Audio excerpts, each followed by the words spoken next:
Hi everyone, it's Anne here. Welcome to this video. Today I have a different kind of video for you today, one that I'm excited to share with you on this channel. I have not done this kind of video before, so if you enjoy this video, make sure you give it a thumbs up and let me know down in the comments how you like it. I hope to do more of these in the future, so if you enjoy it, let me know. Today, I have a very special guest who will join me for a conversation about mindset and motivation when it comes to learning English and also in different aspects of our lives. If you've been learning with me for a while, you know that I emphasize the importance of mindset when it comes to language learning. I've seen many English learners who start out very enthusiastic, very eager to learn, and then slowly that motivation subsides and then they stop learning. I've also seen students who didn't have that motivation. They had the wrong mindset for learning English, and it's just very difficult for them to keep that consistency going. My special guest today is an English teacher, and he's also a language learner. It's incredible what he has done, and I'm going to have him tell you a little bit more about himself. Well, thank you, Anne, for the invitation here. And for those just getting a chance to discover me, my name is Jonathan. I'm both a language learner and teacher and language coach. I've been learning languages now for about 27 years. Spanish, French, German, Italian, Russian. Those are the main ones that I've been focusing on for speaking practice. And I've also been teaching English for now about 23 years in the United States, in France, currently in Mexico, and thanks to the internet with students all over the place. Yeah. Awesome. First, I asked Jonathan, why is mindset and motivation important in language learning, and how to cope with the traumatic stress that you experience when learning English? It goes in stages. This has also been part of my own teaching experience, that it's seeing the importance of mindset grow over time. When I was first tutoring, and tutoring actually Spanish and French and some basic German, at the time, the learners were about my age as well. We were kind of end of high school, university. We didn't have too many life experiences to get in the way of the language learning process. So it was fun. It was enjoyable. We could prepare for quizzes, practice speaking, and the focus was on the language. As I got older, and as the students I was coaching also got older, life kind of gets in the way. So then I started teaching busy professionals. So they had their work, professional careers to take care of. Then they had young families to take care of. So the language learning was no longer just something fun that they could do in their free time. It was now something they had to squeeze in to a busy lifestyle. And motivation and mindset became more important. And there were even some negative experiences that people had from the school, the education system, and they might have to deal with some of those negative experiences or traumas, or they might go ahead and have an important meeting where they're speaking English and they got embarrassed, and then it's a hard time overcoming that embarrassment, or kind of you get bitten by a shark once, it's difficult to go back out in the water. Yeah. And I had to transition my teaching from let's just focus on the language and grammar, vocabulary, pronunciation. Then I had to start going into some more kind of coaching, and you're doing great, and you're fine, and this mistake is not as important as you think it is. So I have had to lean over the years a little bit more into the kind of coaching aspect, balancing that with the language itself. I think you mentioned something earlier that I wanted to kind of go more in depth is trauma. I'm just kind of skip around here. Mhm. That because I feel like a lot of people, um, when they start learning at a young age, or maybe not even like when they're adults and they experience some kind of trauma, like, like some kind of remark, like criticism or some kind of, embarrassing comments from someone, and that kind of affects their learning, like Mhm. say the entire life, because it just, that criticism is like in their head, like, oh, you're not good enough, or you can't speak, or whatever. Do you have like suggestions for people who, when they experience this kind of trauma, how can they kind of pick themselves up and, to keep going? And I mean, like, what kind of mind shift can they do, or what kind of, like, I guess adjustments can Mhm. be done to keep going? I would say first is kind of reframing the experience Mm-hmm. and tell yourself this was an isolated incident. We have a Mm-hmm. tendency to overgeneralize and say, well, this happened once, so therefore I'm Mm-hmm. always incompetent, or this Mm-hmm. happened once, therefore I'm never going to be able to improve. Mm-hmm. So Mm-hmm. to reframe it and isolate it and say, on that one time, I made a mistake, but I'm learning. I forgive myself. Mm-hmm. I give yourself the self-compassion that you need for just what would be the the best advice that you would want to hear from a supportive person. And give that Mm-hmm. to yourself and realize, like, keep trying. We're all learning. No one is Mm-hmm. perfect. Mm-hmm. And additionally, I would say crowd out this Uh-huh. negative experience. Like, one out of one bad experiences, that's 100%. If you Right. have one bad experience out of two experiences, one is good, it drops 50. now to 50%. And Yeah. then if you get enough up to like 10 Right. experiences, and one bad experience, that now just that gets smaller and smaller. It's just that Right. with that one time, and Right. you encourage yourself to see, okay, I am capable, or even remind yourself in your native language that Mm-hmm. there are times where we might be tired or fatigued Mm-hmm. or not prepared, and uh, we usually see that as conditions that happened on Mm-hmm. that one time, and not Mm-hmm. as a permanent uh, like a permanent character trait. We Mm-hmm. tend to forgive ourselves for that one time. However, in a foreign language, we tend to set ourselves up as this high perfect standard, Right. and if we don't achieve it, then Right. like that reflects on us, not the Right. conditions or not that one time. In this next part, we talked about the kind of mindset, the right mindsets to have when it comes to learning and speaking English. I would say there's mainly two big categories for the mindsets. One is a growth Mm-hmm. mindset, and that it's a process, that their change is possible on a daily basis, through taking action, through kind of through learning and practicing, Mm-hmm. versus a static, fixed mindset, which tends to believe that, well, I wasn't born with the language gene, so therefore this is Mm-hmm. impossible for me. Mm-hmm. I don't, I, I don't have that lifestyle. I don't have that background. Mm-hmm. Uh, there, there's a tendency to kind of uh, think that this is going to be impossible on a permanent basis, Mm-hmm. Mm-hmm. uh, and therefore excuses can come up quite frequently.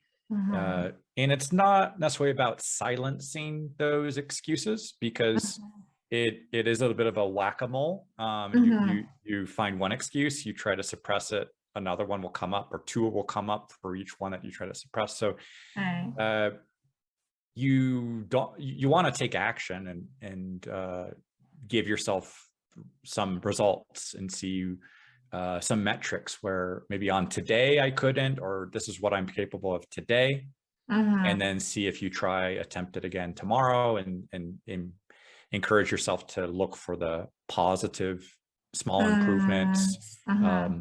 It doesn't have to be dramatic Mm-hmm. changes.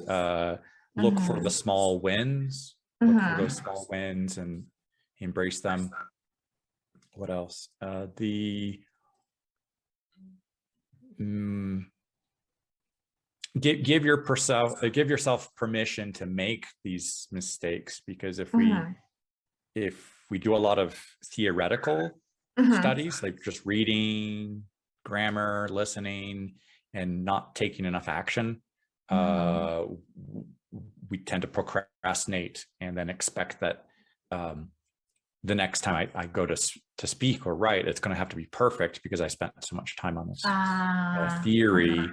Uh-huh. We need to kind of bring things lower the threshold, lower this bar that we're Yeah. expecting for the Yeah. performance, I and think it's that then expectation. mhm, definitely, yeah, the Yeah. expectation.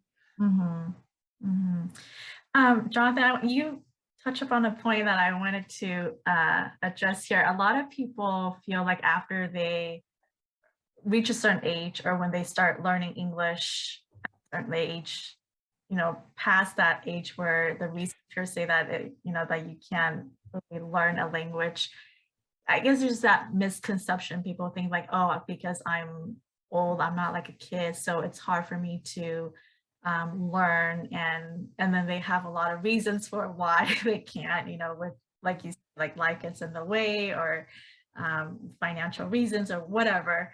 Um, what do you think about that misconception that people have, and like do you have anything to say to the people who have those kind of mentality? It's never too late. Mhm. In I would lump together language learning with any other life skills that people attempt Mhm. to learn: painting, gardening, cooking, uh, anything that they Mhm. decide to do when they get a little bit older, or they wait until retirement or something. I mean, if you go to Right. that extreme, it's never too late. Mhm. And I I think I've made at least one small video with my Uh-huh. daughter where I purposely made some like um, I had her speaking in the background saying like, "Daddy, you're not going to become a professional chef. Why are you cooking?" Or, "You're not Oh, going to be a uh-huh. professional athlete. Why are you exercising?" Or, "You're not going to be a published writer. Why are Uh, you journaling?" And just to confront this uh, expectation of, well, I mean, it's never too old to learn a language, and there are people and with their families and their backgrounds, they might be like, well, you're never going to become fluent, so why do you even bother? mhm. And that's something that a lot of people can confront sometimes, where you have a negative environment, or you Mhm. might have people in your kind of group of close friends or family Mhm. that are testing you and test asking about your motivation. And Mhm. I mean, we don't exactly say those same things of, why are you going to the gym? You're not going to be a professional athlete. We don't have those expectations for other things. So I think for Mhm. language learning, it's important to remind ourselves, like, I enjoy this. Mhm. This is a life skill that it's useful to be able to speak another language. Mhm. I'd rather have that tool, I'd rather have a sharpened, ready to go knife than something Mhm. that's rusty and that I never use. So just Mhm. maintain it and Right. have it ready. I Right. never know when it might come up necessary. Mhm. Mhm. Jonathan and I talked about making mistakes and learning English. Most of us have been conditioned to think that making mistake is bad. We often associate mistake with being less capable, not good enough. As an English learner, you know that we make mistakes and it's part of the learning process. but having that right mindset to view the mistakes that we make is very important. So Jonathan shares with us his insights on mistakes in language learning. Yeah, I would tend to tell people with those mistakes, Mm, yeah, it's important to remove the stigma, mhm, and mistakes are not inherently negative. They mhm. are a learning opportunity. Yeah. I try to look at them as my friends, Uh-huh. opportunities to point out gaps that Uh-huh. where is a potential weakness. So for example, I record myself speaking in 6 languages on a daily basis. I'm Mhm. now past like 18 months of doing this, Awesome. and I'll do this on a variety of topics, and I will see where I have vocabulary gaps, and I Mm, can go mhm, back in. So it's a way of probing my skill or crash testing in a mhm. way like a car manufacturer might purposely Uh-huh. crash a car to Uh-huh. test it for its weaknesses and see where it can make it more resilient, more robust. Mhm. So Mhm. um, I actually encourage myself to make mistakes, and that Mhm. kind of makes my training more rigorous, kind of like a boot Mhm. camp. I want to be ready for anything and Right. not just give up at the first sign of a weakness or the first sign of something out of stressful out of my comfort zone. I want to Mhm, test mhm. that those strengthen those weak areas. Now, this channel is dedicated to helping you speak natural and confident English, but it's easier said than done, right? When you have to open your mouth and speak English in real situations, we freak out, we have fears. In this next part, Jonathan talks about the importance of having the right mindset to view these mistakes that we're making when speaking English. And he also shares some tips on how to make your practice consistent. Consistency is really important, and to build a good habit when it comes to practicing English. I think some coaching that I've heard is like, don't wish that the fear will go away, like Mm, wish that you are stronger. So the fears, there can be many of them, and sometimes they can go back to when we were smaller in terms of our mm, skill set, or even perhaps age. mhm. Um, there's a there's an analogy that comes to mind is the elephant and the steak. Uh-huh. So the elephant, when it's little, its leg is tied to a stake, and when it's little, it's not strong enough to break itself free from the stake. Uh-huh. So Uh-huh. it's conditioned to think that over the years, as it gets bigger or stronger, that it's still incapable of breaking free from the stake, even as a huge adult animal. And Uh-huh. sometimes we we let those fears also Mhm. grow as we grow, and Right. we don't quite realize, like, no, that fear I had when I was little, or the fear I had of making a pronunciation mistake when I was just learning to speak the language, that fear doesn't have to grow at the same way that our skill set does. We have to Mhm. realize that, no, my skill set Right. has overcome that limitation from the past. Right. And I think the fear is also this potential, our level and sense of adequacy or Mm, inadequacy mhm. versus a certain expectation. So like if I'm a beginner, I think, well, I'm never going to be able to do this. We continue to learn, yet that mindset or that little situation remains in our head, and we just Right. condition ourselves to say, like, well, okay, I've still been speaking for 3 years, I'm still incapable of this situation, and we keep delaying it, procrastinating it, instead of actually Mhm. putting it to the test. Mm, So mhm. we have this also fear that that's going to be painful to get out of the comfort zone, or Mm, um, what if it doesn't go the way I think it is? What if I'm mm. embarrassed? What if? So we have a lot All of the these what what ifs. ifs that Yeah. get in the way, and Right. instead of thinking, what about if it goes well?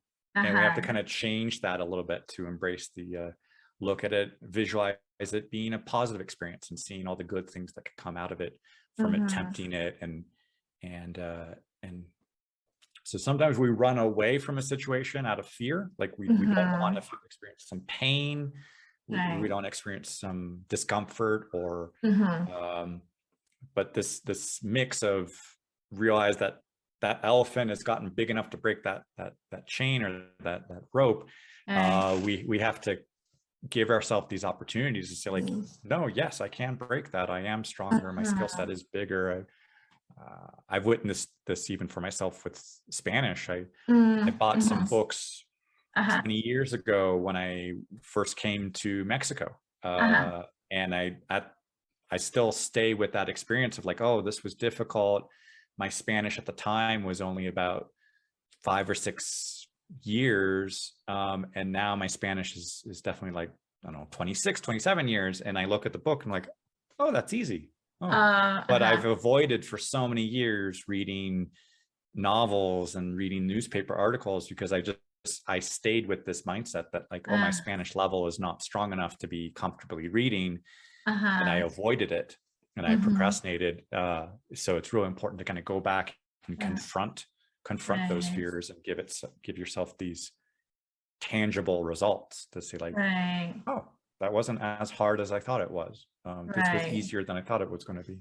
And I think we always say celebrate like the small achievements, right? Like it's like taking baby steps, and then today you try something, you're like, oh, I can do this. And then you kind of push yourself a little bit more, and then to do something a little bit more difficult. And then eventually you'll kind of break out of that. At least for me, that's what, not only in language learning, but just things in life, like it worked. Like I can do that. Okay, so let me try a little bit more difficult. And I think that builds the confidence. Definitely. I can relate that with cooking. Over the past couple months, I've seen your making pizza.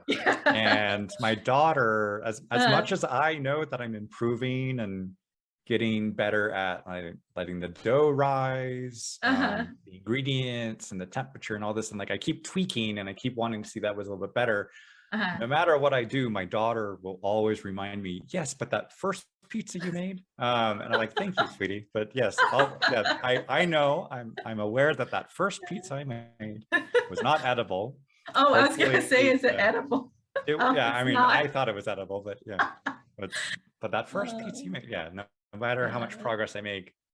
And I think we do have like my inner, an inner child in there saying, yeah, but that first time you tried that, and we have to kind of let go and distance ourselves a little bit to say, yes, but I am making progress. I am getting better, and like let that voice kind of just fade a little bit, so we don't let that voice get bigger and bigger. Yes, you're right. Because there's always that voice that comes out and say, oh, but you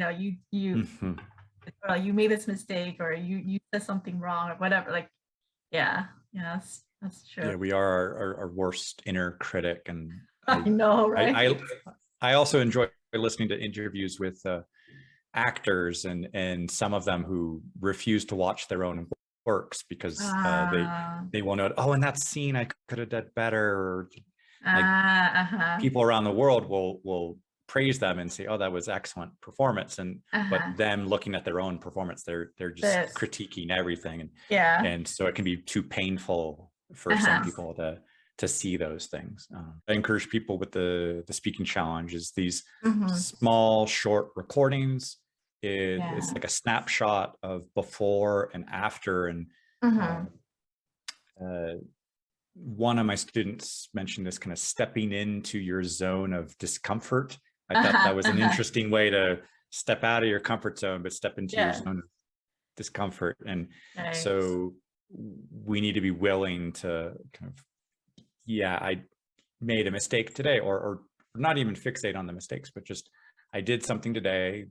It's not perfect. It'll never be perfect. That's not exactly the goal. It's just progress. Progress is that goal. The key, And I do enjoy going back and listening to something I did 18 months ago, and I say, whoa, I was really slow. It took me a long time to find my words. My confidence level was a lot lower. And then I realized today, I find my words a lot easier, or more easily. And then I'm still making mistakes, but I don't care about the mistakes anymore. fear of, oh, I'm going to make a mistake. That's no longer an issue. That's nowhere near anywhere on my priority list. It's just, no. Thank you for your comment, but Yeah. I'll write that down and never Make a note of set it. that up. Yeah. Yeah. I'll make a note of the fact that I made a mistake, but yeah. Okay. Yeah, exactly. Yeah, I think we keep talking about mistake, and I feel like it's really important that we drill this into our head that it's okay to make the mistake, and that it's normal, right? And learning a new skill, learning a new language.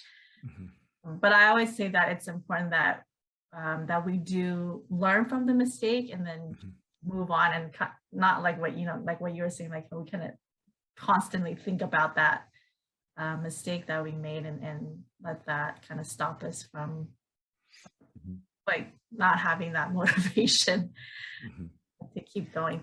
I remember what I was going to say earlier when you were talking about how consistency outweighs mindset.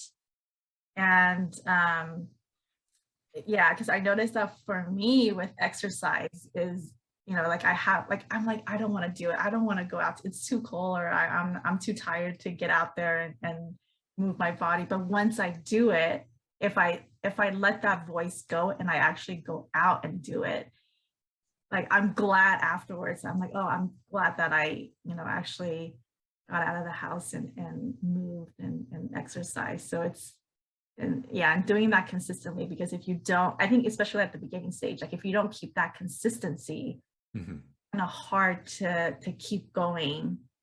And then you'll have all these excuses, like whatever, reason why, oh, I don't want to go exercise today. So I think that's just to let that negative voice of telling you not to do it, don't want to do it, let that go, and then just go for it. Yesterday I had a migraine and I didn't want to exercise, but I'm like, well, I could still have a migraine and have exercised. And so I felt like, well, that's a benefit. I mean, I've done some exercise today. I still have the migraine. So why did I let the migraine dictate whether I was going to do this or not? Just do it anyway. So as I mentioned with the speaking practice, like every day for like 18 months, there's no question in my mind that I'm going to skip it. That's not even an option anymore. So it's almost an automatic reflex that just every day I brush my teeth, every day I take a shower, every day I record myself speaking. It's just it's something I do. Check. Right. And I don't have to look for motivation for brushing teeth or taking a shower or changing clothes or something like that. Those are just daily minimums. And I just make speaking practice one of those daily minimums. Like could be like make it part of you, or like make it a habit. Like you doing it on autopilot. You don't even think of, like we get up and we'll brush our teeth and without even thinking about it. I recently watched, it was an interview, but the doctor was talking about making little changes in our daily life and lifestyle. And he said something really interesting. He was saying that like if you don't want, like let's say you want to meditate, but you find excuses, like you don't have time or whatever. He said to incorporate it into something that you're already doing on a daily basis. And I think that's why you were kind of you brought that up, you mentioned earlier. So it's like you're saying, like if you like for example, it's like you wake up and the first thing you do is go downstairs and make coffee. Well, use that 5 minutes while you're waiting for your coffee to incorporate that meditation practice. And so it doesn't, you don't feel like you have to spend time or set time aside to do this habit that you're not used to yet, but you kind of embed it or incorporate it in that you're already doing. And that way, you'll have that motivation to do it. So I thought that was kind of interesting.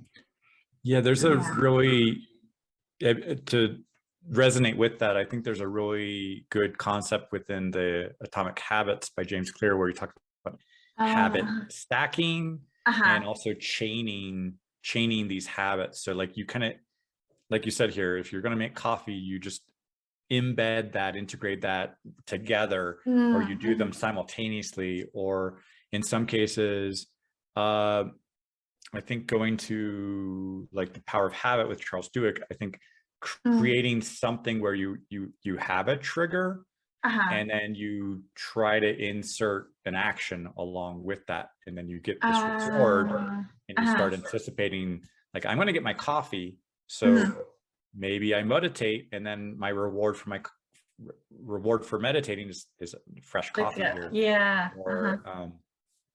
Or I get a notification on my phone, I'm going to click it, but maybe I insert something where, like, okay, I'm going to do 5 push-ups before I check the notification. So I can somehow insert some positive habits that little by little, if I get a notification, that's an opportunity to do 5 push-ups, or review 5 verbs, or do something, so I can insert and kind of chain together a couple of these habits. And then as soon as I do this, I'm going to do that, or before I do this, I do that, or after I do this, I do this. So you can have some of these time sensitive or event linking.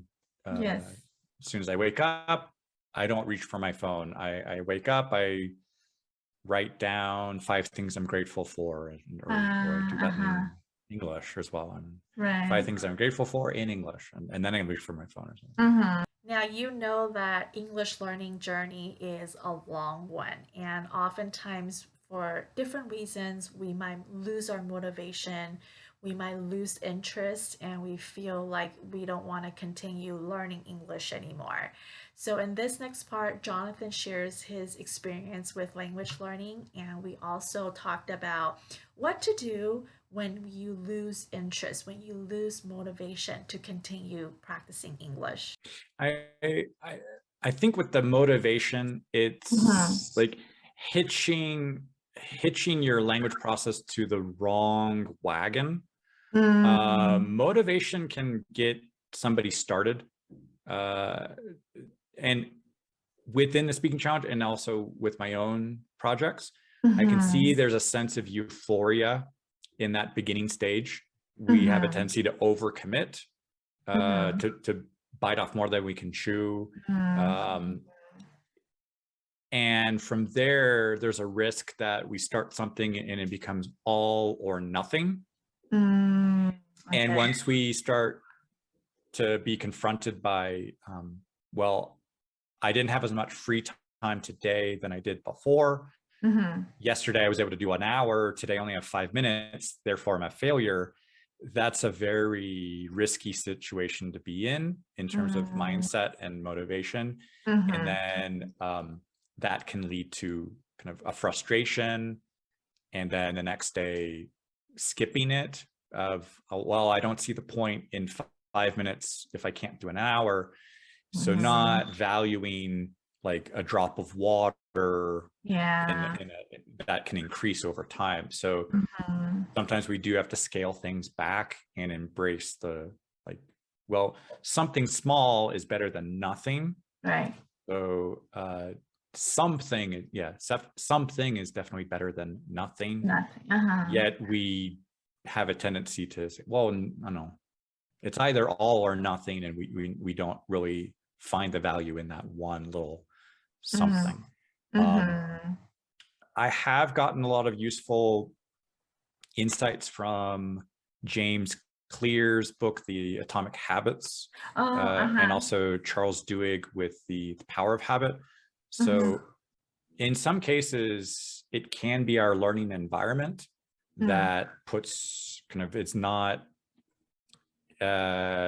designed in a way that is encouraging us to like just do small little things. And so we can design our environment.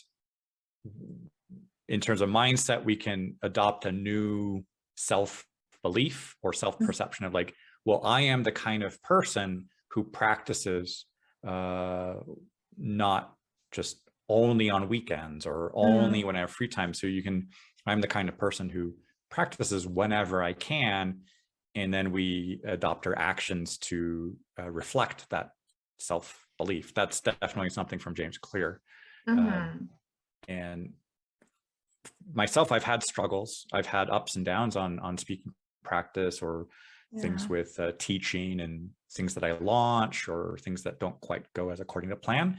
So I have had to pick myself up from like rock bottom motivation. I think we all have. Yeah. If you skip once, that's understandable. If you skip twice, it can become a habit. So you just want to be careful not to skip too many times a row. And a small something is enough to break or to reverse a negative trend. Yeah. I think the researchers say, what is it, like it takes how many days to form a habit? Is it 30 days or 60 days? 60 days, I think it was.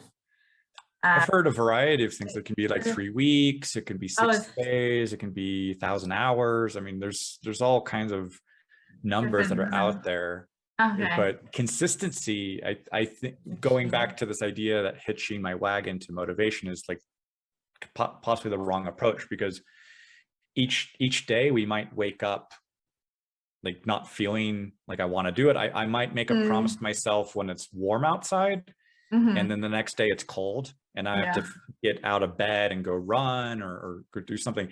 So we kind of have to make an unconditional, I'm going to do this no matter what, kind of burn the boats approach, where like I don't have an exit strategy. I have to do this.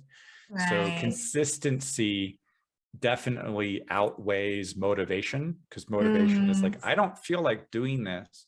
And sometimes I think with Mel Robbins, with the like 5, 4, 3, 2, 1, go approach, I think is helpful, because before, I think where in the brain this is, but before all those excuses get in the way, you take action. So before this question about motivation gets in the way, you do something before all of these excuses start to bubble up. So there's been times where I don't feel like speaking, but I'll speak anyway. It'll be 11:50 p.m. at night, and I'm like, today I'm tired, I don't feel like speaking. This is 20-second recording, and then I switch to the next language, and it's just it's a short 2-minute recording where I still go through all the 6 languages, but it's just for a kind of like a check I was off. here. Check off. I was here. Tomorrow hopefully would be a little bit better. But at least I did something. So a small check is more than nothing. Good. Yeah. I think the key takeaway here from what you just said is something is better than nothing. Because I think a lot of times we feel like, oh, doing this 2 minutes or 3 minutes, 5 minutes, it's not going to make much of a difference. So we just kind of, like let it go. We ignore it. We don't do it. And then another thing that you said was really good. I think, oftentimes we want to do something big, and then we want to see the results. And that it doesn't work with language learning. It's like a little bit of that, you accumulate a little bit of each day, and it adds up, kind of like you said, the drop in the water, and it slowly, it'll fill the bucket kind of thing. Yeah, little by little, those small wins can help us pivot and see what's working, what's not. It's, in some cases, it's important to have these metrics, things that we can measure and track and see, like if you can measure it, you can improve it. And to also be in a community, be surrounded by other people who have that similar mindset, and who are there to kind of embrace the small wins. And community learning is certainly very important with the practice and the mindset. Right. Like finding people who are doing the same thing as you. Because I feel like when I joined the 30-day speaking challenge, I feel like, well, everybody else is doing the same thing I am, and you see them working hard and motivated, and it rubs off. Like you're like, oh, okay, I want to do this too. Like I want to, it helps with supportive community. If you're lacking the motivation, or you're struggling to speak English, and you're trying to find people to practice and speak English with, I highly recommend Jonathan's 30-day speaking challenge. And here in the next part, Jonathan talks a little bit more about his 30-day speaking challenge. Yeah, thank you for having joined us and participated and I loved it. and getting kind of a firsthand experience to see what that is like. And every month is different. The emails, as you mentioned, those are different every day. I took it upon myself when I got started that I like going to bakeries and having fresh bread, or going to restaurants and having fresh food. So I decided as that might be more on me to produce content, but I like having like a reason to come back and see something new or something different. In that there's a iteration, that it's constantly improving month by month and even day by day. The motivation for this program has come from the teaching experience with exam prep students who, for example, the TOEFL, that's test of English as a foreign language. And part of that is on a computer, and people need to record themselves for like 45, 60 seconds. And I saw a lot of my students struggling with brainstorming because they see a question for just 15 seconds and to kind of come up with an idea. So I wanted to give some of these students an opportunity to get into this recording process. It was also a mix with my own experience learning Russian, where I got my best results when I decided to record myself every day for like 90, 100 days. I didn't know what I was going to talk about. Half the time it was just, I'll talk about what I did today or my plans for tomorrow. And I thought it would be helpful if there was a variety of topics. So I brought the two of these together into as a community experience, and just let's do something a little bit each day. It's not going to be perfect, but let's try to build up some consistency through regular practice. And it's open to everybody of all target languages. Depending on the topics, there's some that might be more challenging than others, but it's very flexible. People can change what they want to talk about every day, or adapt things and just do their own exercises. But just, it's kind of like being at a gym.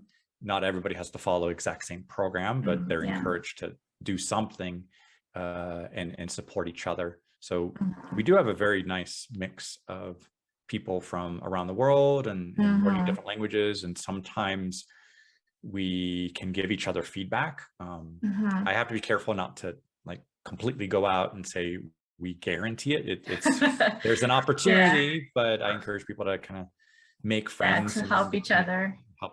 So I scratch, like I scratch your back. Hopefully you scratch somebody else's. It doesn't have to be my back, but you can scratch eventually. Everybody's, hopefully, in theory, everybody's backs get scratched at least once. If it's kind of a back support community. So it's been a work in progress. It's been my baby for 5 years, and it's you should be proud of it. I am very proud of it. I'm very proud of the people who join and the success stories that I hear, where recently I've heard about people traveling to other countries and meeting each other in person. They're not only friends online, but they become friends offline, that they travel and hang out together in other countries. Even it's gone to a next generation, where I've heard that 2 people who were language partners, they each encouraged their daughters to also strike up a language exchange. And so that's very inspiring to see that kind of planting seeds, and it's reaching other people who might not be directly in the challenge, but families and friends and people sharing these ideas. Some teachers told me, like, you've started a movement. And I'm like, really? Like, yes. You did. See, that's the thing, like the little stuff that you do, we feel like, oh, it doesn't make a difference, right? Actually doing like something that is actually, let's say, a movement, like it's actually making a bigger difference than you think. Yeah. It's Yeah. very humbling to see that.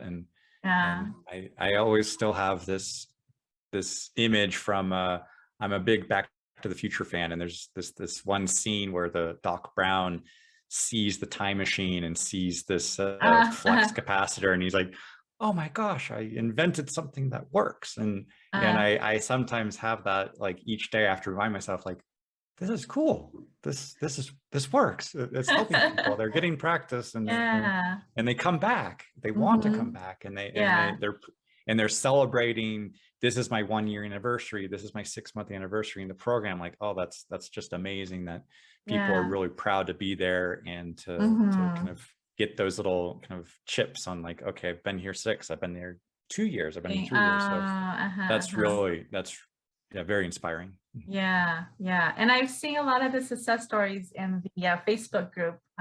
People were saying, oh, I think somebody said that they were able to get a job, or was it pass a test, and then like you said, like, people were meeting up because they met through the 30-day speaking challenge, and became friends, and yeah, so that's awesome. Yeah. And to be a small part of that, it's very, very humbling. Very inspiring.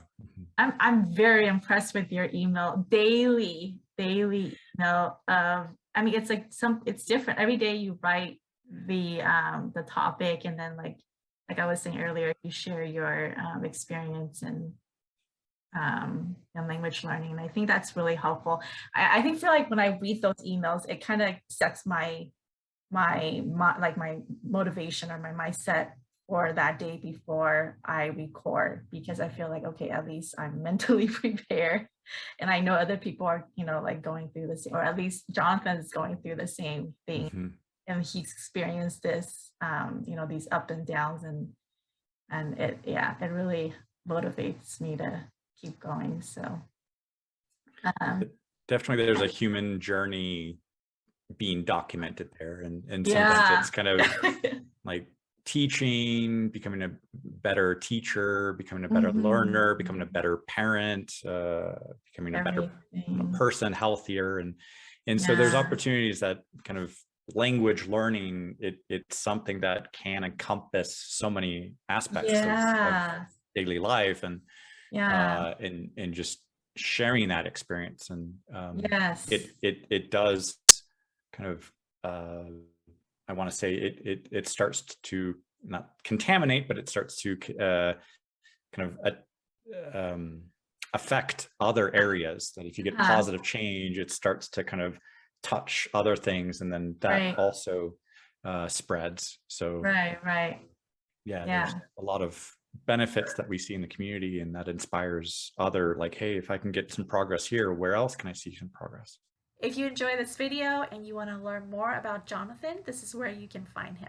So the first, as we mentioned here, this speaking challenge, and people can find that on hugginsinternational.com. The exam prep, a lot of what I do to help people is the speaking practice and writing feedback on their essays that are for the exam. And I do have some small groups where I'm encouraging people to practice for the speaking. And so, those are some of my main activities right now, is the exam prep and the speaking challenge, which has been going on daily for 5 years. And I hope to see it continue another 5 years. And people can also find me on Instagram. That's English with Jonathan, and on Facebook, Huggins International. I haven't gotten all these names the same everywhere. Do you have different names for? Oh, you do have different names for. I'll leave them all below. Yeah. Awesome. I wasn't very consistent with names. That's okay. They've grown organically. Yeah. Great. Thank you so much. Thank you so much for joining us for this conversation, and a special thanks to Jonathan for sharing his insights and experiences with us. Did you like this video? What did you learn from this video? Let me know down in the comments. And if you like this video, make sure you give it a thumbs up, and don't forget to tap on the bell icon so you get a notification when I upload new videos. If you want to learn more about Jonathan and his work, make sure you check out the links below. I've left all his information, where to find him down in the description box. Thank you so much for joining us for this conversation, and I'll see you in the next video.